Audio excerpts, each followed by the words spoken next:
Welcome to Candid with Claudia, from possibility to reality. I am your host, Claudia Cabillos. Here, real conversation meet inspiring stories, from bold dreams to powerful transformations. Each episode, we sit down with remarkable guests, such as yourself, from our local community who have turned their vision into their reality. Together, we'll explore the journeys, celebrate their achievements, and discover the unique flavor they bring to our shared experience. So grab your favorite drink, settle in. Let's get candid with Claudia. Hello, everyone. Hello. All right, so if I would have been told that I would be doing this with all of you today, I would not be believing it. So welcome. Welcome to the season finale of Candid with Claudia Season 1. And first, I want to thank you for being here again. I understand schedules are busy. We all work, we have children, we have a lot of responsibilities. So having this here means a lot to me and to the viewers today. So thank you. Thank you. I'm going to briefly interview all of you. We've had nice chats, so we've gotten to feel a bit more comfortable all together. So I'm going to go ahead and start off and interview a little bit. So I'm going to start off with Omar. Thank you so much for being here today. Thank you very much. Omar Nickerson is the mayor of El Portal. He's been a steadfast leader there for how many years now? All together? Like 15 years. Okay, look at that. Now we're going to move on to Crystal. Crystal is, like me, a breast cancer survivor. She is my friend. She is my neighbor. She is an author. But we take pride in being thrivers. So thank you for being here today. Absolutely. Thank you for having me. Next, we have Denise. Denise is a dear friend, part of our community.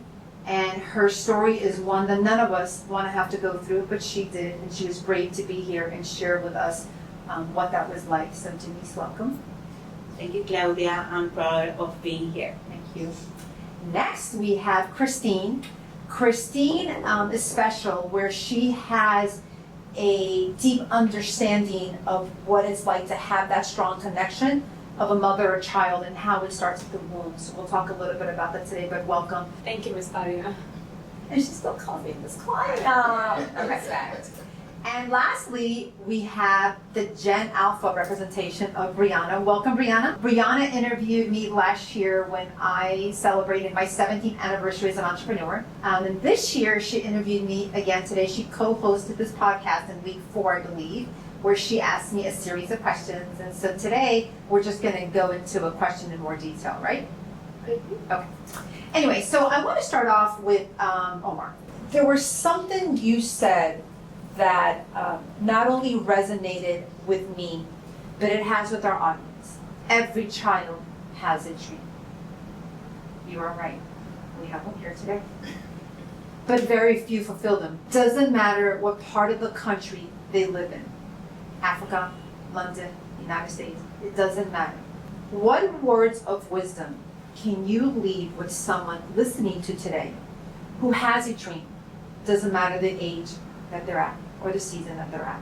Well, first of all, I just want to say thank you very much for having me here. And I want to say congratulations on season 1. Yeah. We are looking forward to season 5, 10, 50, 100. Woo! It'll be a show by then, but okay. So we're looking forward to all of that. But I think that everybody needs to just kind of like always remember and always think and always understand that no matter what it is that you love to do in today's age, there's a way to make a living out of what you love. No matter what your passion is, doesn't matter. Whatever you think it is, you might think it's the craziest thing. You might think this is like outlandish, this is out of the box. In today's world, for the first time ever in the history of the world, there's a way to make money for your passion. With the internet, with globalism, no matter what your idea is. So there's always a way to make money, so just don't be lazy. That's the point. Don't be lazy, and you'll find a way. Lazy is lazy, and they like to say they're bored, right? It's a generation. Yeah. So 100%, they need to find a community, a mentor, someone, somewhere that shares or aligns with what they want to do so that they can get help if they need it. Some don't prefer mentors, and that's fine. But if you do, find that one that maybe doesn't have that myopic view but has your view, and they will help you get there. Read people who have done what you want to do and how did they do it. Yeah. Can I interject? I completely agree with what you just said. But I'd like to add one more word. And the word I would add is fear. And I feel like people that have those dreams, they get in their own way because they have a fear that doesn't allow them to move forward, even in the smallest inch. And so I just feel like, yes, they can be lazy and they can, definitely mentor, find someone that can help them, but stop being fearful. We need to remove that. Fear stems from what you don't know. So you are afraid of what you don't even know. So if you are afraid of what you do not know, then find someone who has done what you want to do because they know. I'm genuinely impressed with what you just said because I was going to touch on fear because it's not fear, it's they don't know. They don't know. So it's the fear of the unknown. It's the fear of the unknown. And the only way that you're going to know is you got to jump in and do it. Absolutely. And you're going to make a mistake because that's the only way you're going to learn. Absolutely. And there's no way that if I went through this entire table today, none of you will tell me, or any of you will tell me, oh, I'm successful and I made no mistakes. I mean, I can have an entire season on all of my mistakes I've made as an entrepreneur. As a mayor, as a mother, we make mistakes, but we become better by every mistake that we've made because it's a lesson we've learned. Absolutely. Well, let me just say one thing, Miss Claudia. I think that this is wonderful. I think that fear or the unknown, I think fear comes in like different aspects. There's another aspect of fear. And an aspect that a lot of people deal with is the aspect of the embarrassment, fear from embarrassment, because they don't want to fail and then have their friends and family be like, oh, he said he was going to do that. Look at him, he can't do that. Oh, she said she was going to start that. Look at that, that failed. So then they're like, I'm going to start because I don't want the embarrassment of showing up at the family reunion and you told everybody you were going to do this thing and you haven't done it yet. And now people are looking at you. You're not going to listen to anything they ever say anymore. So people are scared of that. You know what? We talk about community because community is what helps you get through those rough moments. But guess what? There's something to be said also about not saying everything you want to do. That's where I was going. Because the only person that knew that I wanted to do a podcast was one person in this room today. But I had a team. I have a team. And that is the idea we came up with. And you are right. Because 18 years ago, when I started Miss Claudia's Village Academy during what's called, I think it's a Great Recession in 2007, when everyone thought I was crazy to do it then, if I would have listened to every person what they said to me, she wouldn't be here today. And there's a reality. Can't trust everyone with your dream. Know who that circle is and trust that circle. Because if your circle is really small, that's really okay. It doesn't have to be big to mean that, oh, you have a great idea. Oh, I'm so loved because my team. No. I've learned that a lot, huh? I learned that as mayor. Was the word that you told me many years ago too. You're staring at me saying, we were at the Miami Beach Convention. We were at the Miami Beach Convention Center. And you said to me, trust everybody. Look at that. Okay, Crystal. I'm ready. Crystal, you left us with some powerful words that resonate every single day. Love it. Because life is stressful. And if we think cancer is stressful, which it is, cancer gets compounded with life, bills, husband, wife, children, work, responsibility. It doesn't go away. And so I didn't look at it necessarily the way that you said it, but it made me open my eyes. And this is what I love about conversation. And I say that maybe you all may have left the room, but the conversation has always stayed here. And this is why we're continuing that conversation. You said, we didn't survive cancer to die from stress. Like, it gives me chills when I read that. And it's given our audience, viewers, chills too, because it's a powerful statement. Now, let's think about that statement, because we all have so much stress. In this table alone, she's a 9-year-old with stress because she's got to get into 4th grade, she's got to do great things. The mayor has a tremendous responsibility with all that's happening in Albertal. She manages her own business, and she, lost a son. She manages her own business, she travels a lot. She has a young son, she's a single mother, and you. So, what words of wisdom can you share with our audience today about how they can better manage stress? Because you are right, we didn't survive divorce, cancer, a death of a child, to die from stress? Ooh, that's a heavy question. It was a heavy statement. It was a heavy statement. And the truth be told, I feel like we are all here for such a time as this. That my trial, my experience, my chapter of cancer, life, stress, losing a child, everybody has stress. And one word is that we talk about emotion. And the concept of emotion is motion. We keep moving. We don't sit in it. We learn from it. We find that tribe that you spoke about, because I'm big about community, whether large or small. We're kind to others because you don't know what somebody else is going through, even though they may not look what they're going through. Every single person is going through something. I believe that living for the small things help me, because the big things are inevitable. It's been told to me that you have hills and valleys in your life. However, if you live just below the hill and just above the valley, somewhere in the middle, it keeps you a little more even-keeled. It doesn't let those highs get too high that it's like, whoa, what happened and I dropped so low. It doesn't let those lows get so low that you can't come back up and keep moving in that even-keeled area. So my advice to everyone is absolutely to be kind, because I do believe that that's missing in our communities. I feel like not being compassionate towards people that are going through stressful items, health, marriage, divorce, loss of a child, loss of a job, health, death, all of those things. I feel like everybody needs to be a little bit kinder. And as an individual, I live for the gratitude in the small things. Now, it's so poignant, because I want to say something to this. Every setback that we all have to heal from. Absolutely. People view or may view healing as a stigma, like I don't have to heal, like there's something wrong with me.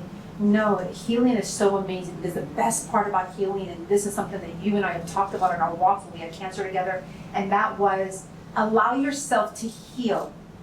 Go through that process, and that process can mean waking up at 2 o'clock morning crying. It could be every day feels like you're walking on broken glass, because healing is hard. Healing is hard and ugly, period. I've heard people say, oh, I just want to be the way it was. Once you're done healing, you're not the same person anymore. You're a better person. Absolutely. You're 100% a better person. And that is what you just said. Because like I shared with her when she asked me a question about what did someone not tell me about being an entrepreneur? And I told Brianna, do you like roller coasters? She's like, yeah. And I go, well, what do roller coasters give you? Those highs and lows, right? The lows are not bad, because that is where you learn resilience and grit. Absolutely. The highs are great. The highs are great. We want that every day. But that's okay. That's not life. And so allow yourself to heal.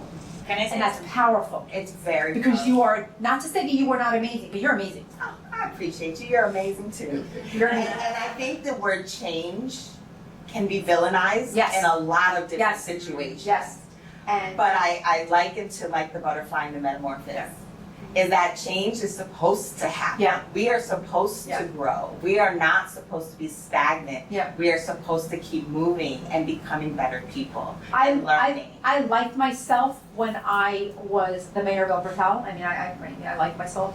I think we love ourselves. But I love who I am today. I love that. But I had to go through a lot to get there. Go ahead. I always try to do this example to people that is growing on their life or having this kind of things that make them grow or heal. That I always compare like raw steak. After you cook it, it's never gonna be the same again. Even if you try, So it's like you said, you heal and you change. Here, cooking is like getting you more mature in what you are learning, right? Every detail that you are going through. But you said something to me one time that I love. I don't remember exactly where we were, but you said to me, and I don't remember what the conversation was, but you said to me, you're like, no, she needs a plan. And I think that's interesting. Tell us a little bit about that plan, because I think that's actually very interesting. Lo que yo siempre trato de decirle a la gente cuando está atravesando un momento difícil, que a veces solo necesitas un buen plan. A good plan, right? Because when you, cuando tú planificas en tu cabeza, es como que cambia la perspectiva desde donde lo veas. No existe la motivación externa, existe la motivación interna. Entonces, eres tú el único responsable de buscar la razón por la cual levantarte de esa cama de la mañana. And so when she said that to me, I was like, oh, I like that. So it's a plan. She goes, I feel when people are stuck, they just need a plan. What is your plan? Are you going to get a new outfit? Are you going to go to the walk? What are you going to do? What's your plan? Yeah. And so because she goes, that's an internal motivation that exists that you yourself have to like yank it out of you. Yeah. And you have to work on it because it's not going to just happen. And so I always love that plan. So if I find myself stuck, okay, I need a plan. What am I doing today? I need a plan. Exactly. Yeah, it could be start studying something new, Yeah. or Take a course. Maybe your work, your job is not making you happy anymore. So maybe changing, you know. Lo voy a decir en español because it's better for me. Y lo que él decía de ser Aragán, hay tres cosas que dan infelicidad a la gente. Y son el miedo, la vergüenza y la culpa. Son las tres razones de infelicidad del ser humano. She just says something. She basically said in Spanish what we said in English. She was, there's three things that drive people to depression or misery, and that is self-blame, fear, and the embarrassment, which pretty much what you just covered. Yeah, and you're 100% correct. So we know this. So I believe us as those community leaders, because everybody here is a community leader, is how do we help the generations of tomorrow? And not even the generations of tomorrow, our own generations. Correct. Because, I mean, we are here at this table because of the experiences that we have been gifted, but we chose not to stop. We chose to keep going. I want to close this topic on one thing, and that is, remember something. When you're in a high moment, you got to take advantage of it, because you know the low is coming. Especially if you're going through something, if you have a high moment, move. Try to have a plan, do things, because tomorrow's not a good day, well, then you know you were able to achieve this. I'm going to move to question 3 because it's going to tie in all together, okay? You talked about the mistakes that you believe you made raising your son. What are some things you think now, not a lot of time has gone by, but a little time has gone by, that could have helped him build more resilience at a younger age, foster more of some type of consistent positive behavior? And do you think if you would have made some of those minor changes, that things would have been different?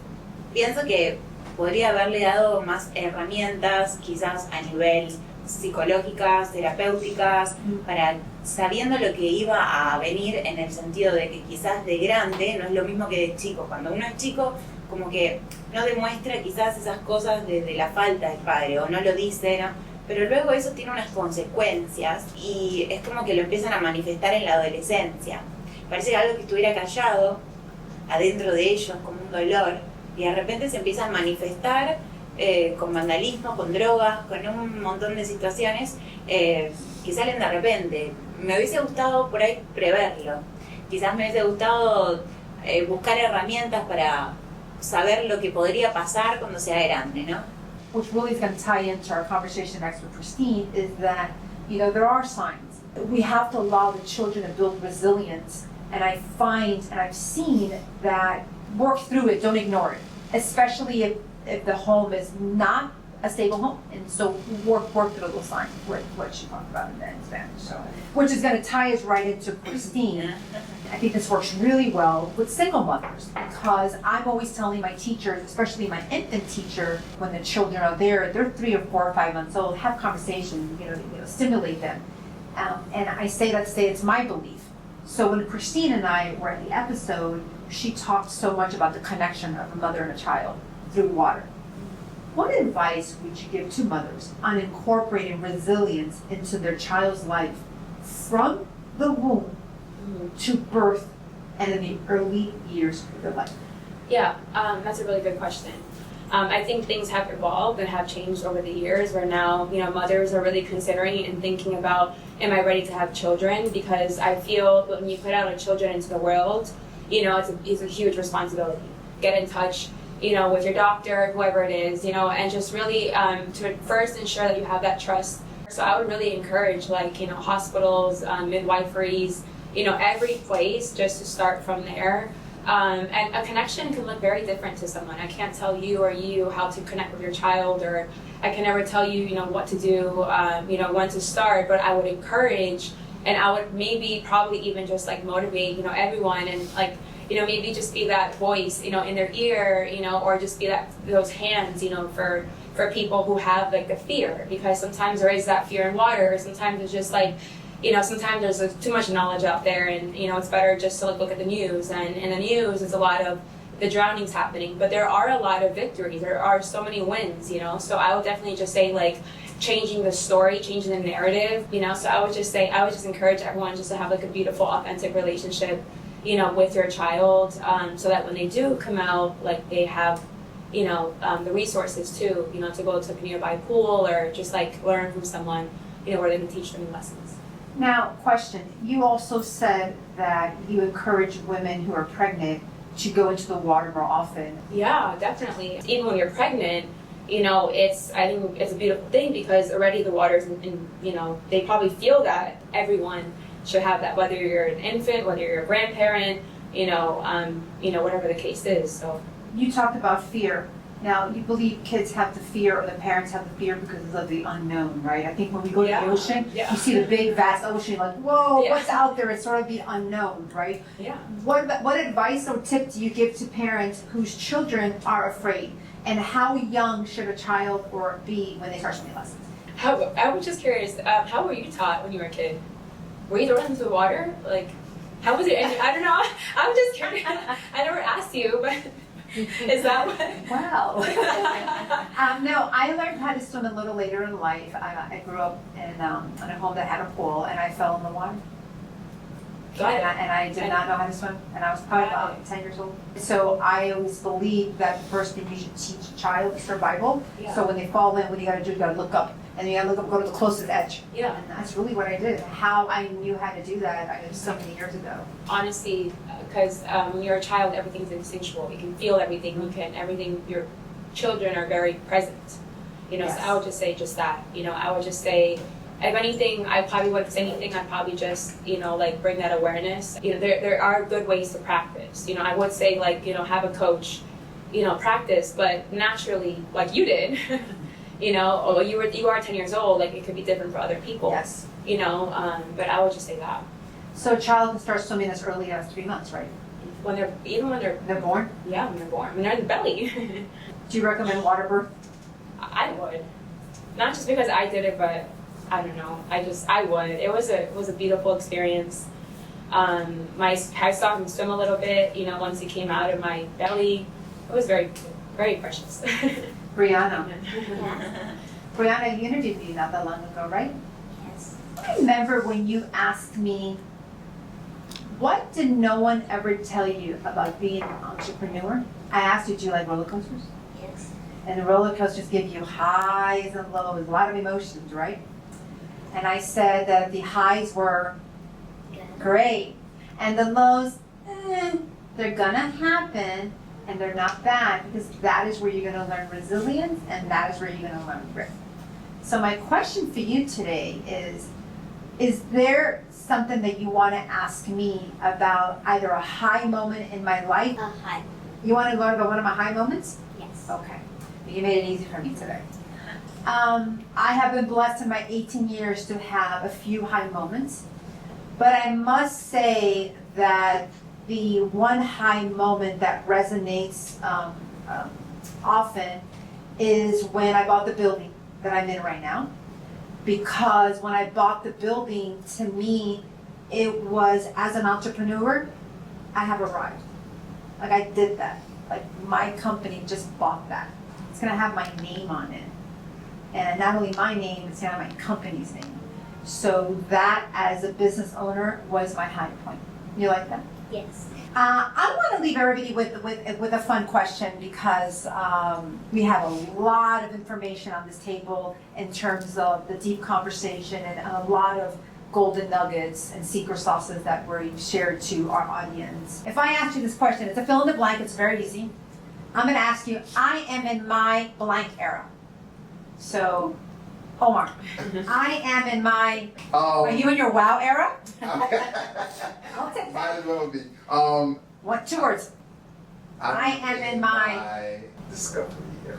Ooh, I'm in my discovery era. Good job. Crystal, I am in my I am in my yes and healing era. love. There you go.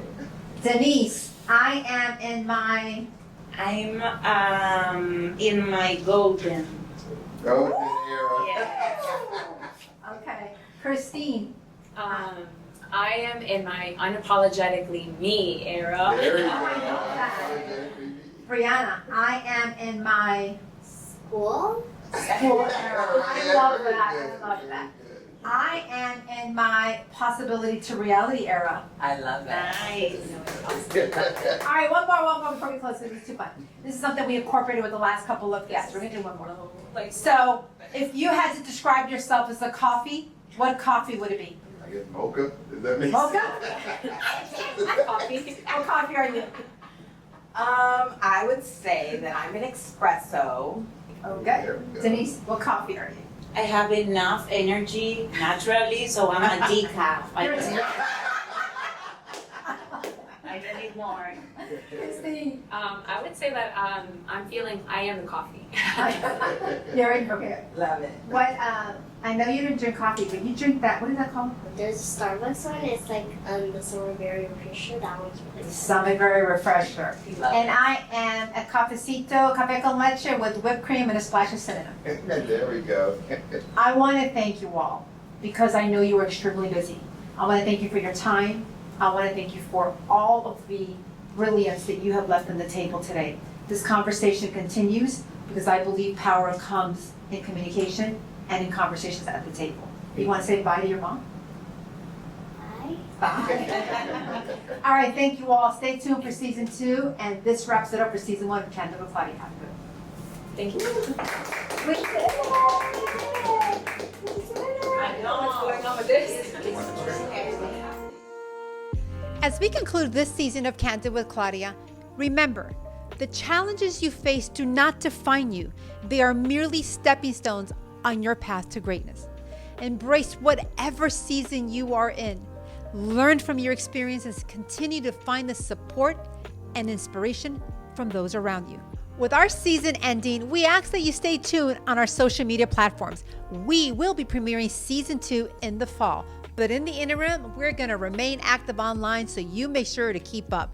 Thank you for your support. I can't wait to return for season 2, where we will continue to amplify local voices, share stories, and inspire one another. Until then, choose your discipline, stay consistent, and work toward making your possibility a reality.